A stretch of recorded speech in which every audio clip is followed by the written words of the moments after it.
The rainfall has been unprecedented in the last 2 days. As a matter of fact, today in Georgetown, the rainfall has been recorded at 120 millimeters. That is quite significant. It's almost about 5 inches. So, and because of the intensity, there was severe flooding in the city, and also because the sluices had to remain closed as a result of the tide.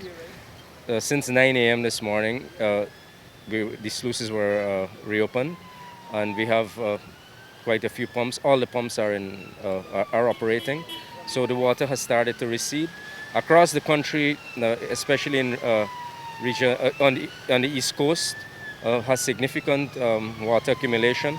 We have deployed excavators as well as pumps in some areas, and with sluices now open, so water has been receding in those areas. In Georgetown, the city council has a, a significant responsibility in ensuring that the city infrastructure remains in an optimum way to ensure that instances like these do not occur. So the city engineer is here with us, as well as an interministerial task force that the president set up, headed by the Ministry of Local Government and Regional Development.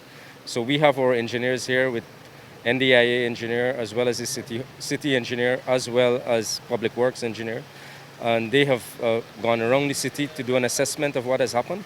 And they have indicated so far that because all systems are now in place, that the water will recede as quickly as possible. We have an instance, though, where lots of resources were poured into the city over the last few years, and I had expected that because of the work that ought to have been done with the millions of dollars that were poured into the city, that this situation would not have been as to the magnitude that it currently is. Nevertheless, what we have before us, we have to deal with, and we have a total support of the government to make sure that the water recedes as quickly as possible and that there is not significant damage. The Minister of Agriculture is also out, as well as other ministers of government, public works too. So, and we're basically across the country at this point in time. On the East Coast, on the East Bank, in Region 5, over the last few days, Region 5, especially in West Bank, Berbice area, experienced some flooding. We were able to get that situation under control.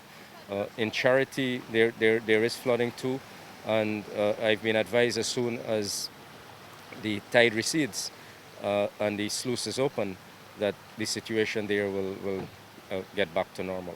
The RDCs, we have a very close collaboration with the CDC, the Civil Defense Commission, and we have a working relationship. So those committees in those regions are on standby. In Region 4, it is activated. Region 5, it is activated, and to a lesser extent, Region 6. The other regions, the hinterland regions especially, they have not experienced this problem, so there was no need to get the regional emergency disaster committees activated. However, on the coast, those are activated. The CDC has been out also monitoring, and they have provided a lot of support so far to those families who may have been affected up to this point in time.